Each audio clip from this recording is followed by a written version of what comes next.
2010 was another year in which the Universal Peace Federation continued to show its deep commitment to building a world of peace.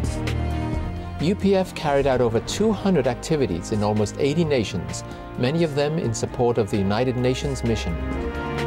Through its global network of individuals and organizations, the Universal Peace Federation is dedicated to building the culture of peace. UPF has been bringing together people from all walks of life, building partnerships for peace.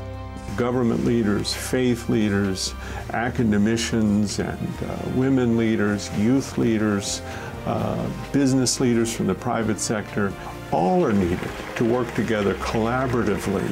With the Universal Peace Federation, which is the able UN, which lifts up faith in God, we will accomplish our goals.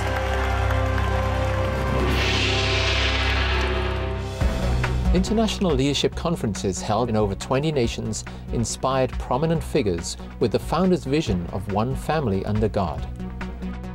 We are sharing the best value that different nations and different continents has about family, about our life, about religion. I'm particularly encouraged by Reverend Moon's focus on strengthening the family as the school of love and the cornerstone of peace.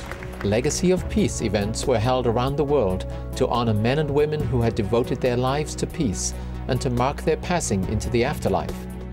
The first of these was held at the United Nations following the passing of General Alexander Haig.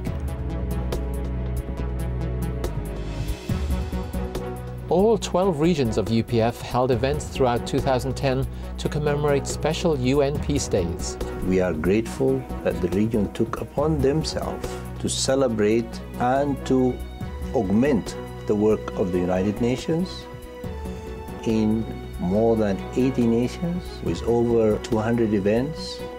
One such event was Women's Day, held in 10 countries, including one at the United Nations in New York City. The ambassador of Sri Lanka and the ambassador from Iraq shared some very important, significant improvements for women's situation in their country. You see women from Africa, from Asia, from Europe, the United States, from all over the world coming together, having the same goal, the same ideas that we can make a difference. Humanitarian work was carried out by UPF chapters throughout the world, including relief efforts in Haiti and Pakistan.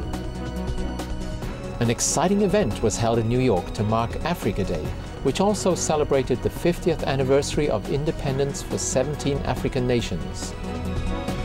The program was attended by all the ambassadors from the African Union and their wives, together with many officials from the United Nations, including the Secretary General, who gave congratulatory remarks. I thank you very much, Universal Peace Federation, on this very happy Africa Day.